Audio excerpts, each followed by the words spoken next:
April 1945, Ohrdruf, Germany. A woman in a clean white apron stood at the edge of a ditch and pressed a handkerchief to her nose. She was not crying. She was not looking at the bodies. She was looking at her shoes, making sure they did not touch the mud at the edge of the pit.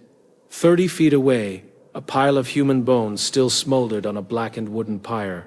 The smoke drifted toward her. She stepped back. She had lived 4 miles from this place for 11 years. She said she had never known. That was the moment everything became a question. Not about war, not about soldiers, about what it means to say you did not know, and whether the world is allowed to believe you. Before we continue, make sure you subscribe. We tell the stories about World War II that show what justice looks like when no one else will deliver it. His name was Private First Class Thomas Aldrich. He was 22 years old, from Macon, Georgia. He had joined the army because his older brother had, and because there was nothing in Macon that summer that felt more important than what was happening in Europe. Thomas was not a philosopher, he was not a poet. He was a quiet young man who fixed Jeep engines and wrote letters to his mother every Thursday without fail.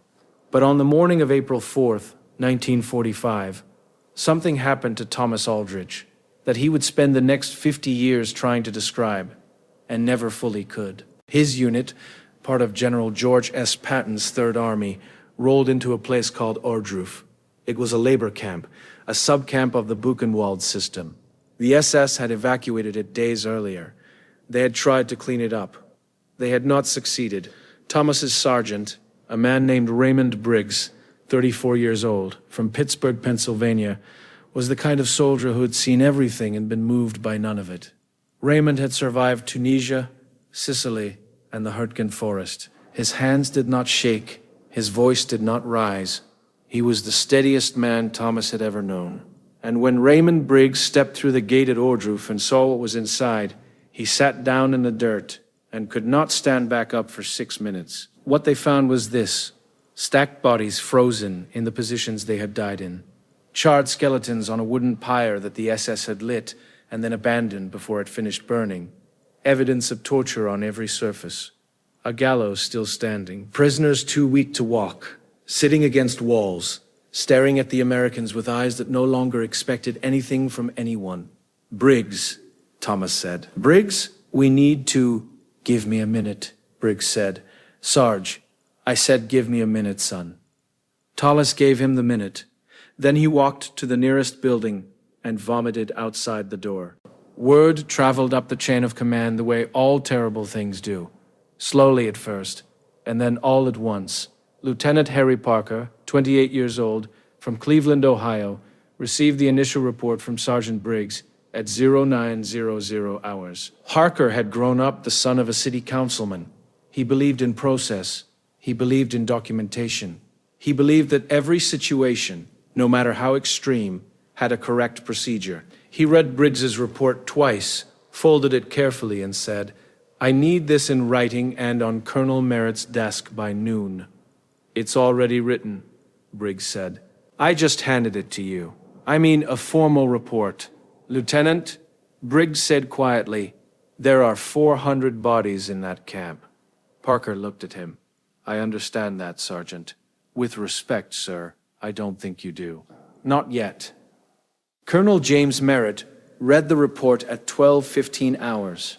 He was 51 years old, from Denver, Colorado, and he had spent 30 years in the United States Army, believing that he had developed a complete map of what human beings were capable of doing to each other. Ohrdruf tore that map in half. He called his aide in and said, "Get me Patton's headquarters, right now." The call reached Patton that afternoon. His response was 3 words: "I'll be there."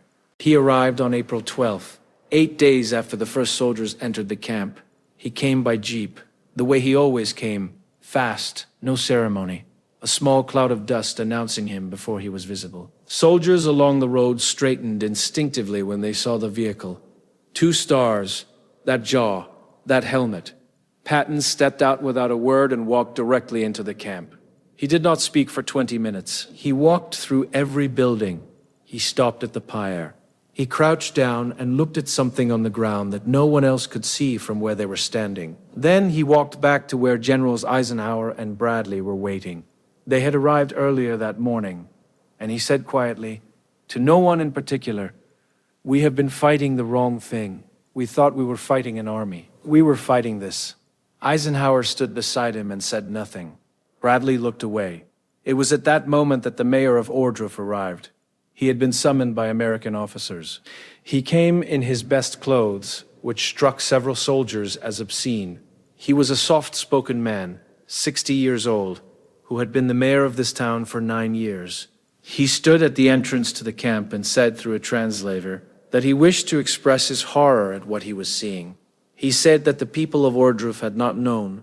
He said the camp had been operated by the SS, not by the town. He said the townspeople were ordinary people, farmers, shopkeepers, teachers. He says they didn't know, the translator told Patton. Patton looked at the mayor for a long moment. Then he looked at the camp around them. 4 miles, 11 years. The smoke, the trains that passed through town. The smell that every farmer in a 4-mile radius would have noticed on a warm afternoon. "Ask him," Patton said, "how far his house is from this gate," the translator asked. The mayor answered, 4 kilometers, the translator said. Patton nodded slowly. He did not raise his voice. He said, "A man who sleeps 4 kilometers from a place like this and says he smelled nothing has either no nose or no conscience, and I no longer care which." Every able-bodied German civilian in the town of Ohrdruf and in the surrounding villages was to be brought to the camp. They were to dress in their best clothes. They were to walk through every building. They were to see every body, every instrument of torture, every burned bone on the unfinished pyre. And when they had seen it all, they were to bury the dead with their own hands. It was Colonel Merritt who raised the first objection. He found Patton alone that evening, studying a map he was not really reading. "Sir," Merritt said, "some of these people genuinely may not have known the full extent of what—" "They knew something," Patton said. "With respect, sir, we can't be certain of that. Some of them are old women. Some are—" "Merritt." Patton set the map down. "Do you know what a witness is?" "Sir, a witness is someone who sees a thing happen and carries it forward. These people did not witness this. They allowed themselves not to witness it, and now they will. They will see everybody. They will touch the ground those people died on.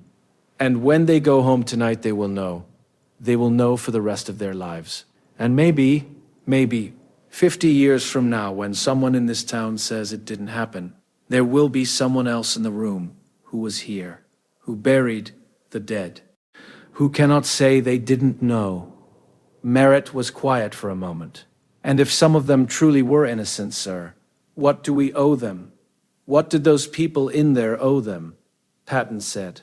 He picked up the map again. "Dismissed, Colonel." The following morning, 1,200 German civilians were marched to Ohrdruf. They came in groups, organized by American soldiers who moved through the streets of the town with a quiet, exhausted efficiency. Some of the civilians wept before they even reached the gate. Some walked in silence. Some tried to look away as they passed the first building and were told firmly to look forward. Thomas Aldrich stood at the entrance and watched them file in. An elderly woman stopped in front of him. She was perhaps 70 years old. She was wearing a black dress and a hat with a small silk flower on the brim. She looked at Thomas with eyes that were trying to say something. He was never sure what, and then she walked through the gate. By midday, the digging had begun. German men in their good clothes, with American shovels, moving through a labor camp in the April mud. Some worked without speaking, some prayed quietly. One man collapsed and had to be helped up by an American medic, which struck Thomas as one of the stranger things he had ever seen. An American soldier helping a German civilian back to his feet so that the German could continue digging graves for the people his country had killed. That evening, the mayor of Ohrdruf and his wife were found dead in their home. They had taken their own lives. When Patton was informed, he said nothing for a long time. Then he said, "I suppose he finally knew." Patton never mentioned the incident again. For him, it was simply another decision that needed to be made. Weeks later, on a Tuesday afternoon in May, Thomas Aldrich sat in a field outside a village whose name he had already forgotten, and wrote a letter to his mother. He tried to explain what he had seen at Ohrdruf. He wrote 3 sentences and then stopped. He folded the paper and put it in his pocket. He never finished the letter, but he kept the unfinished 3 sentences for the rest of his life folded in the back of his Bible, where they remained when he died in 1987 at the age of 64. His daughter found them while going through his things. She read them. Then she read them again. The 3 sentences said, "Mom, I am not sure I can write this down. I am not sure words work here, but someone has to remember it, so I will try." He never tried again. But he never forgot. And neither his daughter said at his funeral did anyone who was there that April morning, soldier or civilian, American or German, guilty or not. They all carried it forward. That was the point. That was always the point. Would you have marched those civilians through the camp, or would you have let them go home and live with whatever they already knew? Let us know in the comments. And if you want more stories about World War II and the moments when ordinary people were forced to face extraordinary truth, make sure to subscribe